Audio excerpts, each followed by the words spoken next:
So hello everyone, I'm Dr. Omkar Sangita Diliprasonone from team AFMG, and today I welcome you all back to the session that we are discussing about the high yield topics from various subjects. And as we have discussed in the last session about embryology, this is the second video for embryology. I'll be discussing the most important topics regarding embryology. Before beginning, I want to again highlight the things that I have mentioned already in the last video, that AFMG has already started its regular batches both online as well as offline. Along with that, we are about to begin the test and discussion session soon. So please do not forget to join these sessions, and for that you can contact AFMG via the social media handles or the numbers given in the description below. Along with this, also do not forget to join the AFMG Telegram group by the name AFMG for FMGE/next, and also do not forget to subscribe to the AFMG YouTube channel, because all the important high yield topics from various subjects we will be discussing in these subsequent sessions over here. Also, along with that, you can get benefit for different sessions taken by different faculties or team AFMG on this YouTube channel as well. So now, coming back to the topic, that is embryology, we'll be discussing the second part of embryology today. So without any further delay, let's begin our session for today. Today we'll be discussing more in a systemic manner, because yesterday we discussed about general embryology. Now let's discuss about the next features.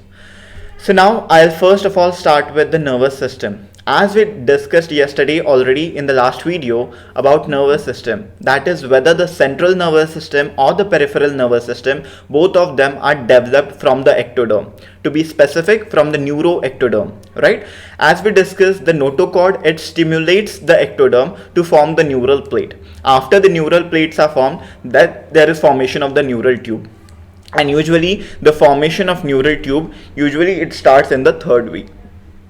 So please remember, the neural tube development usually starts in the third week after fertilization. This is important. Okay, please remember. After the neural tubes are formed, then the cranial and the caudal end is determined. And on both these ends, there is an opening. And this opening is actually known as a neuropore. Right? So there is a cranial neuropore and there is a caudal neuropore, but which usually closes. Otherwise, that can land up the patient in neural tube defect. So the cranial neuropore, it usually closes by the 25th day after fertilization. Okay, cranial neuropore usually closes by 25th day after fertilization, whereas the caudal neuropore closes by 28th day after fertilization. Okay, please remember, caudal neuropore closes by 28th day after fertilization. And why it is important? Because questions have been asked from these. Okay, so these are important one-liners to be remembered. Next, if I talk about if there is failure of closure of these neuropores, then that patient can suffer, or the child can suffer from neural tube defects. And as we all are quite aware, that neural tube defects are due to deficiency of folic acid, right? Deficiency of folic acid in pregnancy can lead to neural tube defects, and that is why folic acid is given to the mothers who are pregnant, right? Please remember this. So usually I'll discuss the neural tube defects in a pediatric neurology separate video, but right now I'll be discussing about two most important neural tube defects on which questions have been asked. So please remember, if there is a failure of closure of the caudal part, okay, if the caudal neuropore does not close on time, then that can land up the patient into a condition known as rachis. That can land up the patient into rachis. Okay, and this is what is rachis. The first image that you can see over here. Okay, here the brain as well as the spinal cord are exposed to the external environment, and this is known as craniospinal rachis. Please remember. Okay, so if the caudal neuropore does not close, that can lead to rachis, whereas if the cranial neuropore does not close, that can land up the patient into the condition which is shown in the second image. Okay, and this everybody knows, I feel so, that is anencephaly, and this was a question which have been asked in the December 2021 session recently. So please remember, the failure of closure of the cranial neuropore, to be specific, the failure of closure of the anterior cranial neuropore can land up the patient in anencephaly. And all of you are quite aware that in anencephaly the brain is not formed, right? And it is the first or the earliest diagnosed congenital anomaly. Okay, so the congenital anomaly which is earliest to be diagnosed is anencephaly. It is usually diagnosed by 8 to 10 weeks of gestation. Okay, on ultrasound we can just find anencephaly at around 8 to 10 weeks itself. Now moving further, talking about the brain.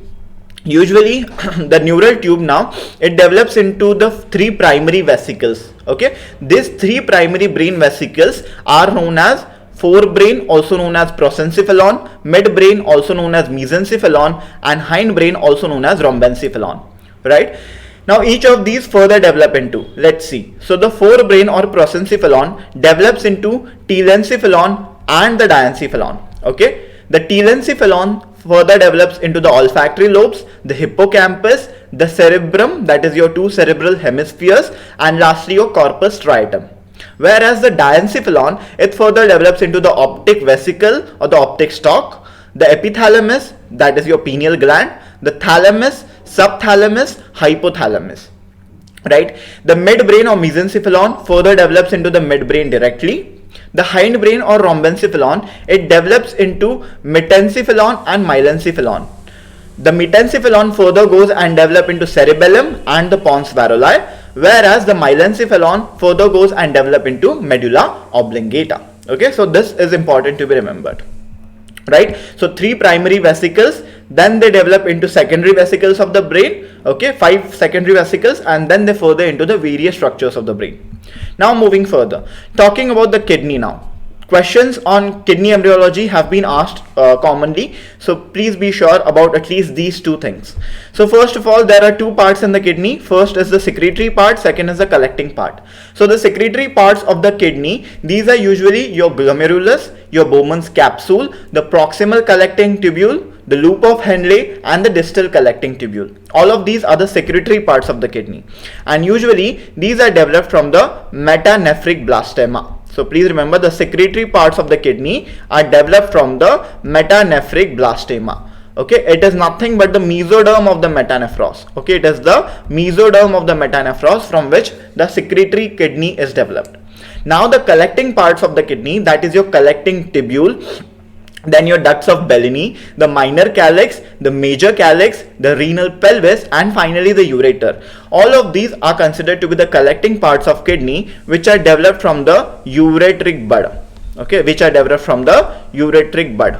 The mnemonic you can remember is cub. Okay, so the collecting parts of the kidney are developed from the ureteric bud, and this ureteric bud is a part of the mesonephric duct. So please remember, this ureteric bud is a part of the mesonephric duct. As we all know, the mesonephric duct, as we discussed yesterday, it is nothing but the Wolffian duct, also known as the male genital duct. Okay, so now I hope it is clear with you. Now we further move on to the mesonephric and paramesonephric ducts. When I discuss about the mesonephric duct, it is also known as the Wolffian duct.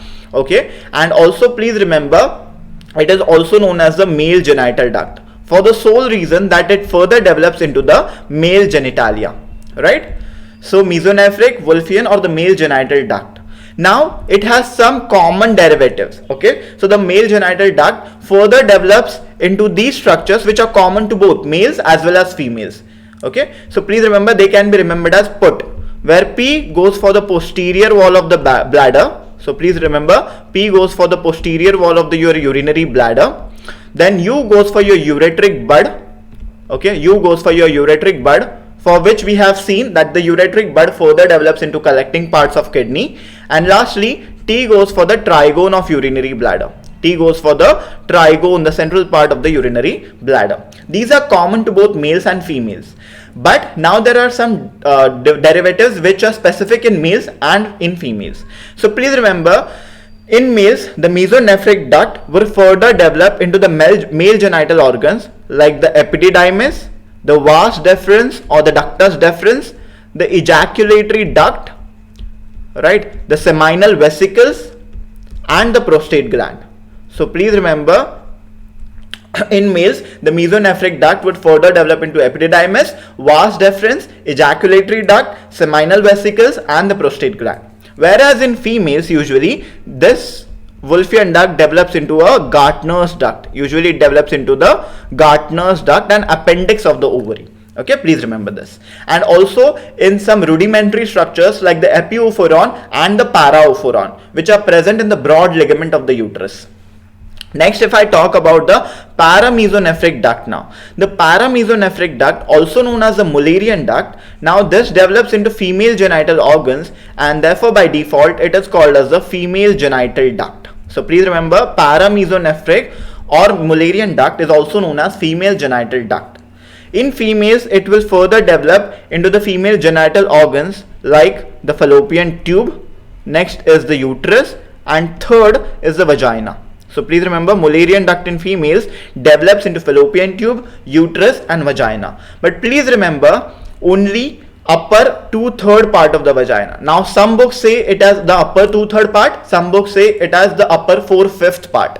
Okay, so please remember, so upper 2/3 of the vagina is generally developed from the paramesonephric duct. Then you will say the the distal 1/3 part. So please remember, the distal or the lower 1/3 part of the vagina, it is usually developed from the urogenital sinus. It is developed from the urogenital sinus. So this is where your applied comes in. So please remember, in conditions where there is a Mullerian duct defect, in cases like Mullerian agenesis, when the female genital organs are not formed, that is fallopian tube, uterus or upper part of the vagina, still there would be formation of a distal 1/3 vagina below the hymen, because it is formed by the urogenital sinus and not by the Mullerian duct, right? Next, last, now talking about the paramesonephric duct derivatives in males. Usually in males, the paramesonephric duct now, it develops into the prostatic utricle. It develops into the prostatic utricle and the appendix of the testis. Okay, it develops into the prostatic utricle and the appendix of testis. Right, important. Now moving further, guys, talking about the next one. Talking about these most important one-liners, guys, talking about the derivatives of these genital ridge, swelling, folds and tubercle in males as well as females. And one-liners on these have been asked previously also in previous examinations, so you need to be sure with this. Now first of all, talking with the most important one, that is genital ridge. Now the genital ridge would develop into gonads. Okay, please remember, genital ridge develops into gonads. In males it will develop into testes, whereas in females it develops into ovaries. So please remember, genital ridge develops into gonads. Right, now the genital swelling, which are also known as the labioscrotal swelling, they develop into scrotum in males, right? They develop into scrotum in males and they develop into labia majora in females. They develop into labia majora in females. Next are your genital folds. These genital folds are also known as urogenital folds because in males they usually develop into the shaft of the penis, okay? That is your penile shaft, and in females they usually develop into the labia minora. In females, they develop into the labia minora. Whereas lastly, the genital tubercle. The genital tubercle in males, it develops into the glans penis, the terminal part of the penis. So it develops into the glans penis. Whereas in females, it develops into the clitoris. In females, it develops into the clitoris. So it is important. Please remember this. Okay. Moving further, guys, now talking about the GIT. So first of all, I'll talk about the tongue, okay, and it is most important. Questions on tongue have been asked. Now talking about the epithelium of tongue. So please remember, the epithelium of anterior 2/3 of the tongue is derived from the surface ectoderm. Epithelium of the anterior 2/3 of the tongue is derived from the surface ectoderm, whereas the epithelium of posterior 1/3 of the tongue is derived from the endoderm. Epithelium of posterior 1/3 of tongue is derived from the endoderm. If I move further, talking about the nerve supply of tongue, which is most important. So please remember, usually in tongue there are two types of nerve supply. First is for the general sensation of the tongue, like the pain, temperature, touch and pressure. The other one is for the taste sensation, that is for the gustatory function of the tongue. So now please remember, in anterior 2/3 of the tongue, the general sensation is usually carried by the lingual nerve. It is usually carried by the lingual nerve, which is a branch of the mandibular nerve. And as we have discussed yesterday, the mandibular nerve is the third branch of your trigeminal nerve. Okay, so one of the branch of mandibular nerve, that is the lingual nerve, carries the general sensation from anterior 2/3 of the tongue. Whereas the taste sensation from anterior 2/3 of the tongue, it is carried by the chorda tympani nerve. It is carried by the chorda tympani nerve, which is a branch of the facial nerve. That is your seventh cranial nerve, which is a branch of your facial nerve, and this is important, right? Next, now if they ask you about general sensation or taste sensation of posterior 1/3 of the tongue, it is carried by the same nerve. Please remember, it is carried by the same nerve, that is your ninth cranial nerve, also known as your glossopharyngeal nerve, also known as your glossopharyngeal nerve. Next, now the taste sensation or general sensation from the posterior most part of the tongue, which is known as vallecula. From here, both of these sensations again are carried by the same nerve, that is your 10th cranial nerve, which is also known as your vagus nerve, right? Important. Now moving further, talking about the face development. Development of the face usually begins in the 4th week and completes by 14th week after fertilization, right?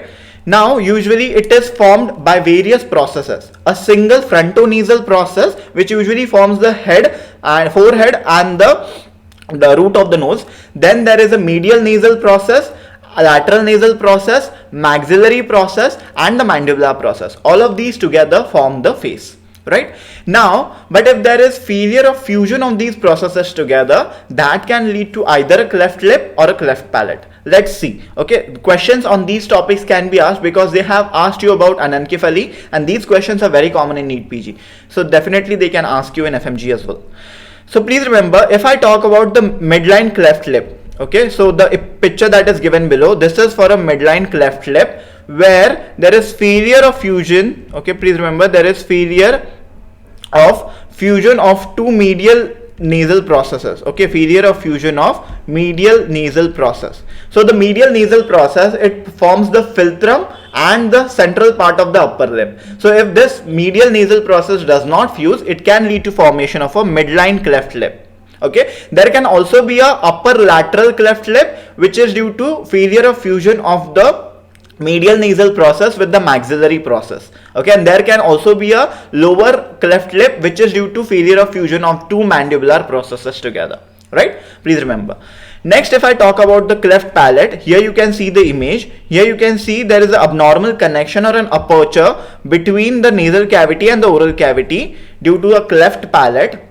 This is usually seen when there is failure of fusion, when the two processes does not fuse. Which two processes? So please remember, there is failure of fusion of the maxillary process with the frontonasal process. Okay, there is failure of fusion of the maxillary process with the frontonasal process. Okay, I hope this is clear with everybody.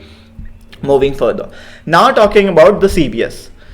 Here, if I talk about the heart first of all, so please remember the heart development, it starts as early as 18th or 19th day after fertilization. So please remember, heart development starts as early as 18th to 19th day after fertilization, but usually heart is functional on the 22nd day after fertilization. So please remember, heart starts its pumping action or heart starts to beat on the 22nd day after fertilization. So the first heartbeat would be heard on 22nd day after fertilization. Okay, please remember the first heartbeat is on the 22nd day after fertilization. Now the heart generally develops from truncus arteriosus, sinus venosus, all of it. But if I talk about the truncus arteriosus specifically, it is responsible for forming the outflow tract of the heart. And outflow tract of the heart is generally formed by the aorta and your pulmonary trunk. Right? These two form the outflow tract of the heart, which are derived from the truncus arteriosus. Right? Now, to separate the aorta and pulmonary trunk, there should be a septum in between, and that is what is known as this conotruncal septum. The conotruncal septum separates the aorta and the pulmonary trunk from each other.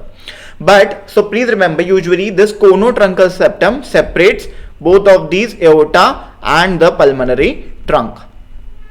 And it is usually spiral in nature. Okay, please remember this trunk is usually spiral in nature. So it turns like this. And as it is spiral, that leads to the cross outflow. That means the right ventricle, it empties or drains into the pulmonary trunk, whereas the left ventricle, it drains into the aorta. Right? But what if the conotruncal septum, rather than spiraling around, it remains straight? then that can lead to a condition which we all know as the TGA, that is your transposition of great arteries, also known as transposition of great vessels. In this, what would happen? The right ventricle will drain into the aorta and the left ventricle will drain into the pulmonary trunk straight away, okay, and this is known as your transposition of great arteries. Next, if I talk about the anterior displacement of this conotruncal septum, then that can land up the child into a condition known as TOF, okay, that can land up into TOF. And as we all know, TOF is a cyanotic heart disease. In this, it is known as tetralogy of Fallot. There are 4 important components. First is the pulmonary infundibular stenosis, due to which there is right ventricular hypertrophy. Third component is overriding of aorta, and the last one that you need to know it is your ventricular septal defect or VSD. Okay, so these are the important components of your tetralogy of Fallot.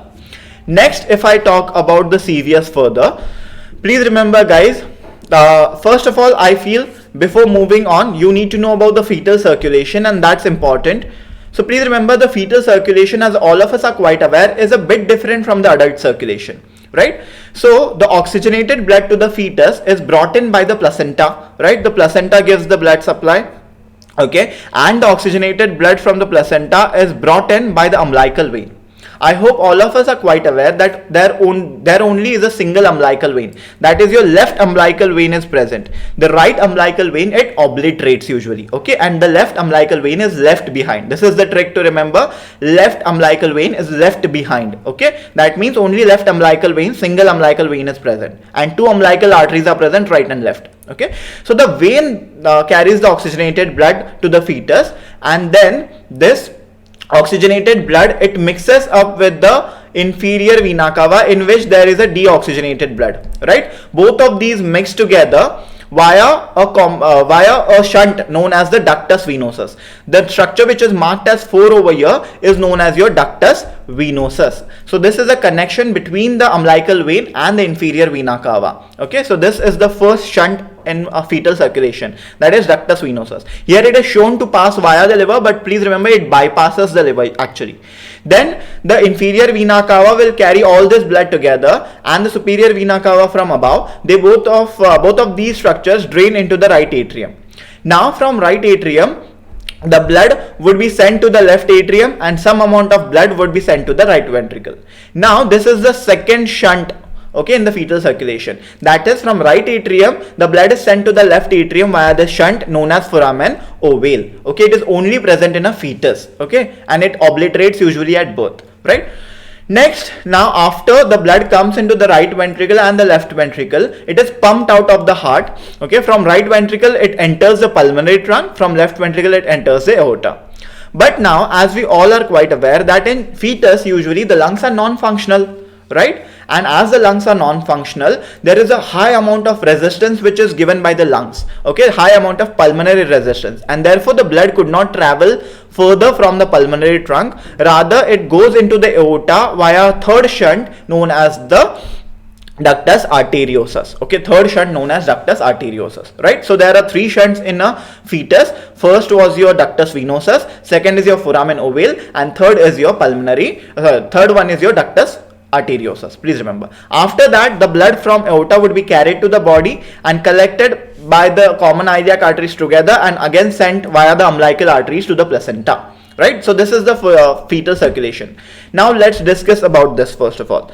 As we discussed, there was a foramen ovale that we would see, right? So please remember, foramen ovale is nothing but a gap between the septum primum and septum secundum. We'll discuss these. What are these? So please remember, foramen ovale, first of all remember, foramen ovale is just a gap between the septum primum and a septum secundum.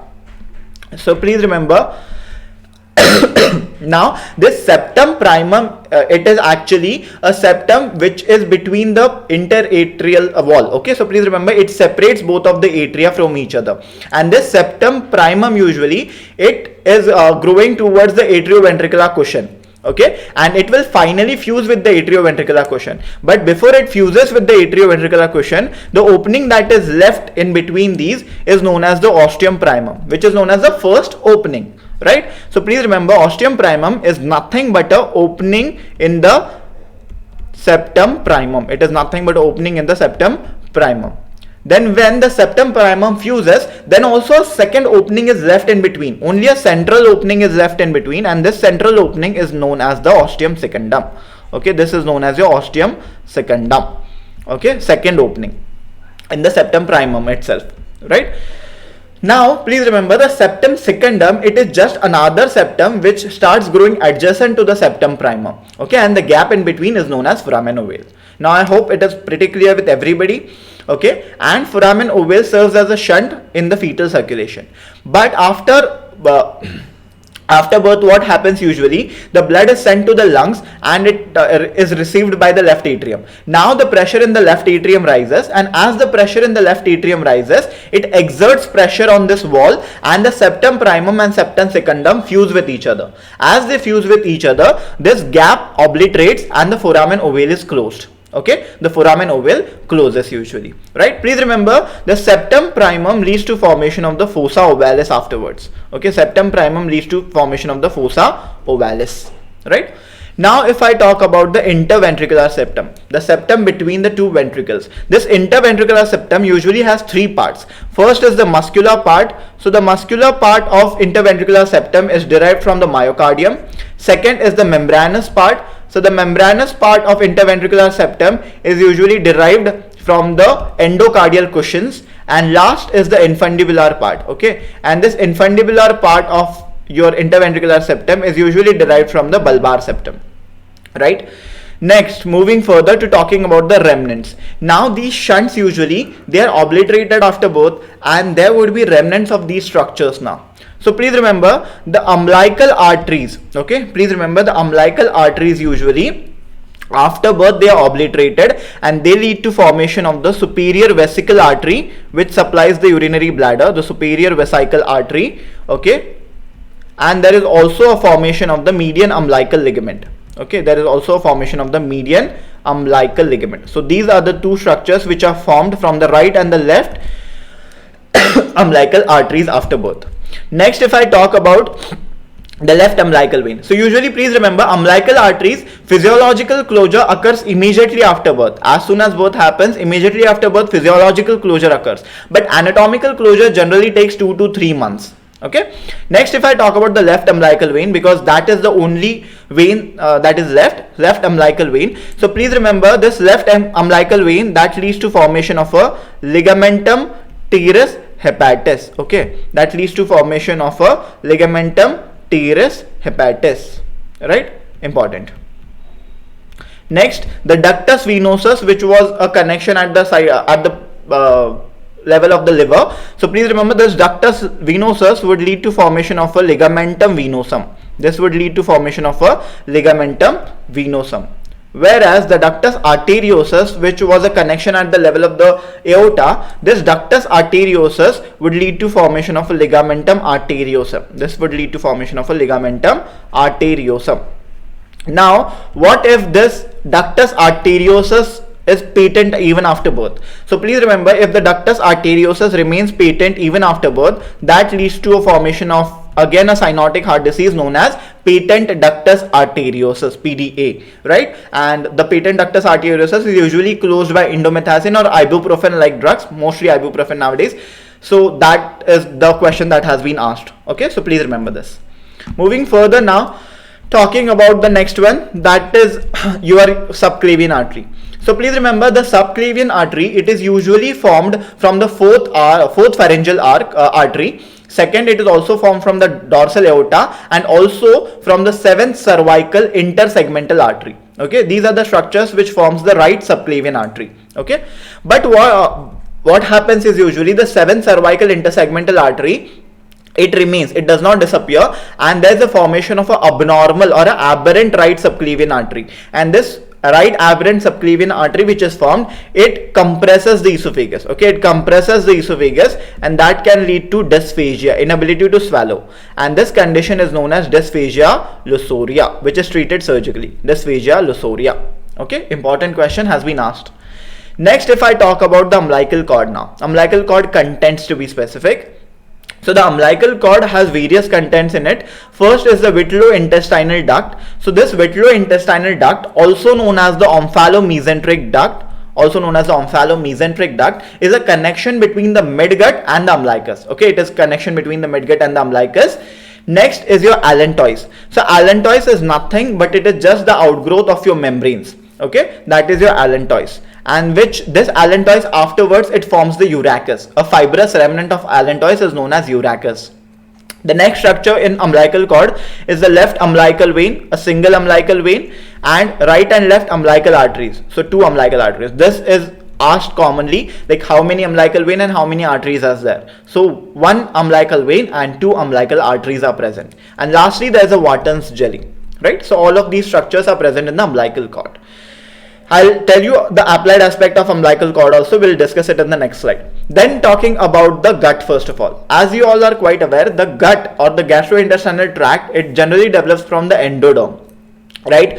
So it develops into the foregut, the midgut and the hindgut. Now we need to look at the derivatives. So please remember the foregut will develop into the proximal gut or the proximal gastrointestinal tract up till the second part of the duodenum. So please remember it develops up till the second part of the duodenum, or we can say till the ampulla of Vater. Ampulla of Vater is a position where the common bile duct and the pancreatic duct both open into the duodenum. Okay, so please remember till second part of the duodenum it is the foregut derivative. Then from second part of the duodenum till the proximal 2/3 of the transverse colon.